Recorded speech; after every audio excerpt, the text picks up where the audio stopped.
পাক ভারত যুদ্ধবিরতিকে ইতিবাচক হিসেবে দেখছেন আন্তর্জাতিক সম্পর্ক বিশ্লেষক অধ্যাপক ডক্টর ইমতিয়াজ আহমেদ। বলেন, এর মধ্য দিয়ে আপাতত সংঘাতের পরিস্থিতি এড়ালো দুদেশ।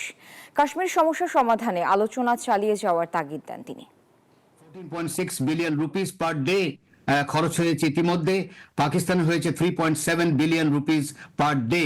এটা তো কোনোভাবেই বান্ডেল থাকলে প্রতি সেনমানিতে টাকা বাঁচবে। বিকাশ সেনমানি বান্ডেল কিনে জিতুন প্রতি লেনদেনে। সম্ভব না যেই অর্থনীতির কাঠামো আর যেই বিশ্বায়নের কাঠামোর মধ্যে আছে, যার জন্য একটা প্রচন্ড পজিটিভ এলিমেন্ট। আমরা আশা করব যারা কি বলে বাইরে, যে তারা মূল যে সমস্যাটা আছে সেই সমস্যাটা সমাধান করবে, এবং যতক্ষণ না হবে ততক্ষণ অপেক্ষা করতে হবে। তবে কোনো সন্দেহ নেই, বড় একটা পজিটিভ স্টেপ এই সিজফায়ারটা।